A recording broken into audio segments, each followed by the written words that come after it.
अस्सलामुअलैकुम वरहमतुल्लाहि वबरकातुहू। बिस्मिल्लाहिर्रहमानिर्रहीम।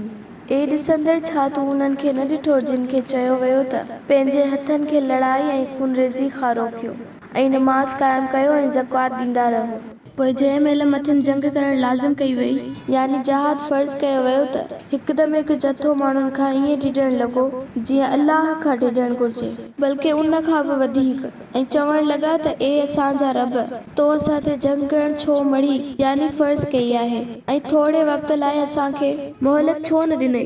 ए पैगंबर सल्लल्लाहु अलैहि वसल्लम चयो त दुनिया जो साज़ो सामान या फ़ाइदो मुख़्तसिर ऐं बिल्कुलु आर्ज़ी आहे ऐं आख़िरत त उन्हनि लाइ ॾाढी भली आहे जेको मुत्तक़ी बणियो।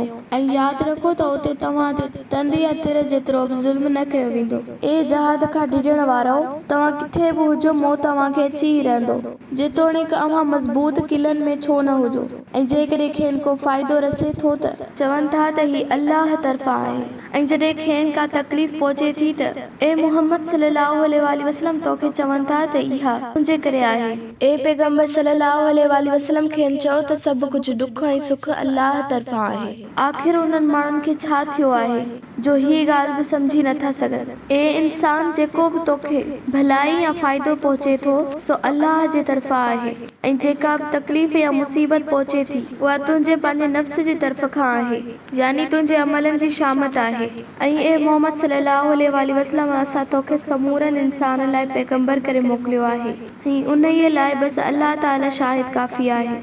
जे रसूल जी फरमाबरदारी कई त यकीनन अल्लाह जी ही फरमाबरदारी कई, ऐं जे मुंहुं मोड़ियो त ए मोहम्मद सल्लल्लाहु अलैहि वसल्लम, असां को तोखे उन्हनि ते निगहबान करे न मोकिलियो आहे, यानी न तूं उन्हनि जे अमलनि जो जवाबदार आहीं, न कोई ज़ोरी अतात करण वारो आहीं। ऐं उहे मुनाफ़िक़ ज़बान सां ताबेदारी क़बूल कनि था, पर जॾहिं तो वटां उथनि था त उन्हनि मां के माण्हू या हिकु टोलो जेका ॻाल्हि तो कई या हुननि कई, उन जे ख़िलाफ़ राति जो रिथियूं रथीनि था, ऐं जेके रिथियूं राति जो रथीनि या सलाहूं कनि था, अल्लाह संदनि एमाल नामे में लिखे थो। ए मोहम्मद सल्लल्लाहु अलैहि वसल्लम, तूं उन्हनि जी परवाह न कर ऐं अल्लाह ते भरोसो कर, उहो ई बहितर बणिजलो ऐं पूरो कारसाज़ आहे। छा उहे क़ुरान में गौर ऐं फ़िक्र नथा कनि? जेकॾहिं उहो कलाम अल्लाह खां सवाइ कंहिं ॿिए जी तरफ़ खां हुजे हा त उन में ज़रूर घणो इख़्तिलाफ़ ॾिसनि हा, ऐं जॾहिं उन्हनि वटि अमन या ख़ौफ़ जी का ख़बर पहुचे थी त उन खे हवा ॾियनि था, यानी हुलाइनि था या मशहूर कनि था। पर जेकॾहिं उन खे अल्लाह जे रसूल ऐं पंहिंजे इख़्तियारी वारनि अॻियां पेश कनि हा त तहक़ीक़ करण वारा उन जी तहक़ीक़ कनि हा, ऐं परोड़ण वारा उन खे परोड़े वठनि हा, ऐं वधीक अव्हां में अल्लाह जो रसूल बि मौजूद आहे, सो अफ़वाह मशहूर करण जी कहिड़ी ज़रूरत हुई। ऐं जेकॾहिं अव्हां ते ए मुसलमानो अल्लाह जो फज़ल ऐं रहम न हुजे हा त किन थोड़नि खां सवाइ सभु ज़रूर शैतान जे पुठियां लॻो हा।